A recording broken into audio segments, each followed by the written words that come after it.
ez majdnem jelentéktelen, körülbelül olyan nagyságrendűek, mint amilyeneket neked még Csehszlovákia kapott Prága vagy Pozsony környékén a második világháború után. Most ezek a területek első helyen szerepelnek, és utána, és még magyar kisebbségek is, de ezeknek a sorsát is rendezni kell, és hogyha nem hajlandó, először tárgyaljanak, ha nincs egyesség, akkor döntőbíráskodás lesz majd ugyanaz a 4 nagyhatalom, és itt ne felejtsük el, hogy ezt az egyezményt 4 nagyhatalom írta alá. Majd itt erről egy nagyon érdekes dolgot még mutatok, csak azért, hogy lássuk magunkat a világban.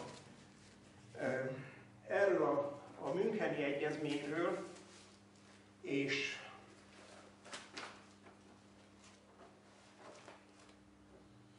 a Csehszlovákia megalakításáról, vagy kikiáltásáról, ez sem biztos, hogy mindenki tudja, ugye 1918. október 20-a, 1918. október 20-a. Még a padovai szerződés sincsen meg. Egészen elképesztő. Fegyverszüneti szerződés sincsen meg. Se határ, se semmi. Ezt a 90. évfordulóját ennek, és most mi, akik a Trianon 90. évfordulóján voltunk ott, ne felejtsük el. Ennek a csehszlovák állam alapításának a 90. évfordulóját európai pompával ünnepelte a Cseh Köztársaság. A Cseh Közt, nem a Csehszlovák már, ugye? 2008-ban volt 90. 2008-ban.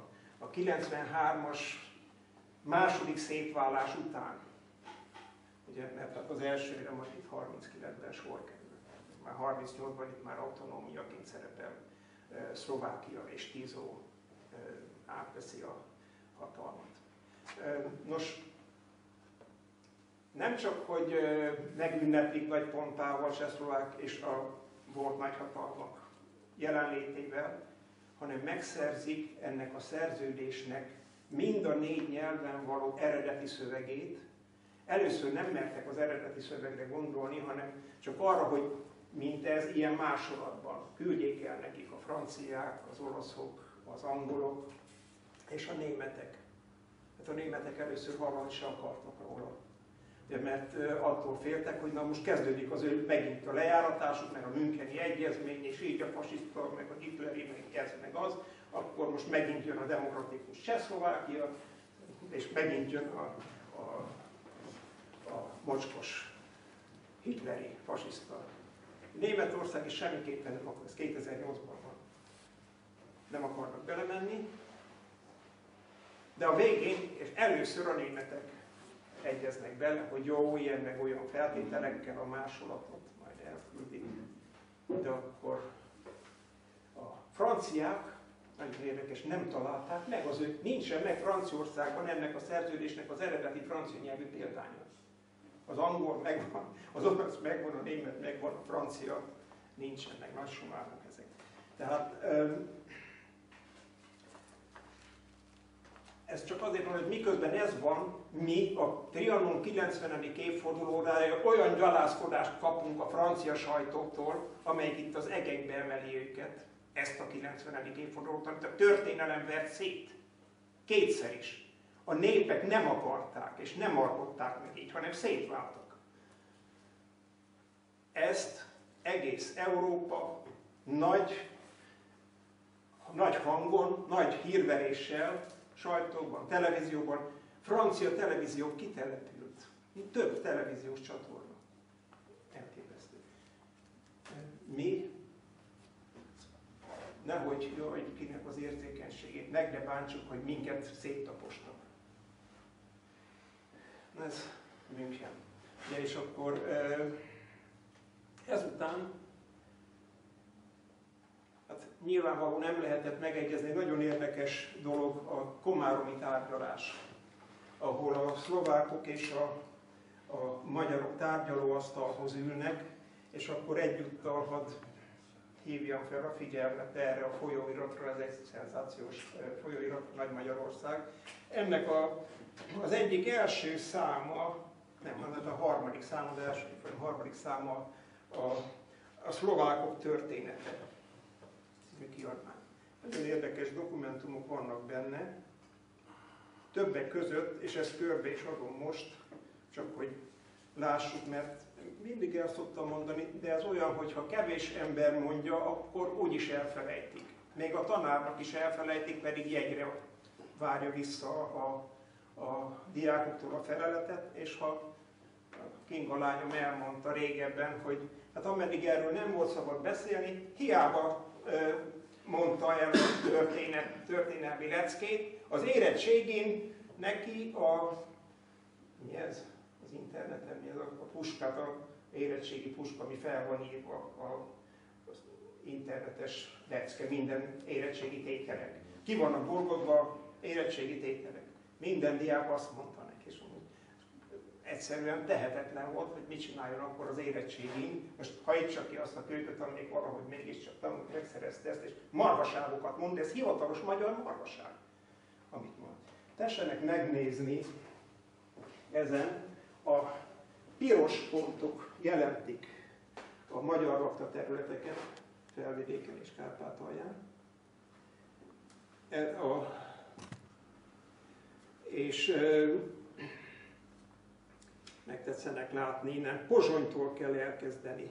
Az érdekes, a sárga a német lakosságot jelenti. Hogy miért akarták a németek Burgenland fővárosának Pozsonyt. És nekem ez úgy nézett ki, vagy Kassa, hogy nézett ki, és a többiek. És ahhoz képest, hát itt sajnos színtechnikai szempontból egy csapnivaló térkép nem lehet látni, de felhívnám a figyelmet, tessenek megkeresni Pásztót rajta. És hogy hol szerepel ezen a térképen Pásztó, és a csehszlovák területszerző tervekben hol vagyunk. Tessenek végignézni.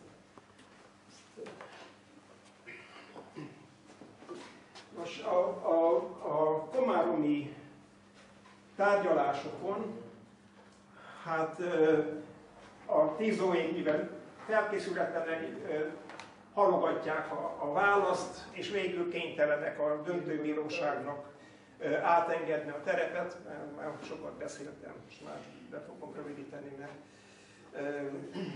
ez rengeteg anyag. Tehát a lényeg az, hogy többek között szerepelt az is itt, hogy például itt, ami minket most Balassagyarmat miatt érdekel, hogy az ipolyságot azonnal visszaadják. Csak úgy egyességen kívül, mert az semmiképpen nem fér bele a trianoni szerződésbe, mert az Ipolynak Emez partján van. Tehát nem lett volna szabad. Amikor Balassagyarmatot ők Ipolyság felől megszálltak, azt kizavarták, Ipolyságban ott maradtak, azt úgy maradt. Azt nekünk visszaadják úgy így az Ipolyságot. Más városokról is ugyanilyen ajánlatuk volt a végén a cseheknek, de ami megakadályozta az egészet, Pozsonyról, meg Kassáról hallani se akartak. És a magyarok se akartak hallani arról, hogy ezt a két várost nem adják vissza. És gyakorlatilag ezen bukott el a komáromi tárgyalás. Lehet, hogy ezt az etnikai vonalat nagyon megközelítő egyezményben meg lehetett volna egyezni ennek a két városnak az odahagyásával. És most azt látjuk, hogy a két város is ment a többi után, és vagy kilőtték, vagy kizavarták, különösen a második világháború után el fogunk most is jutni, 45-46-ban szörnyű módon hajtották ki a magyarokat a felvidéki területekről. Ez volt a Tizói Szlovák Köztársaság jelszava, ugye, hogy a cseheket Prágába, a zsidókat Palesztinába, a magyarokat Ázsiába. Ez volt az alapvető jelszava a Tizói Köztársaságnak, és ezt nagy tömegtüntetéseken ismételgették. Tehát de mégis elment, és kihűzték onnan a magyarokat, megkötöttük a szerződést, a párizsi béke ránk kényszerítette ezeket a dolgokat, és ment az egész lakosság is vele. Nos, ezt követően nem csak a felvidék, tehát a felvidék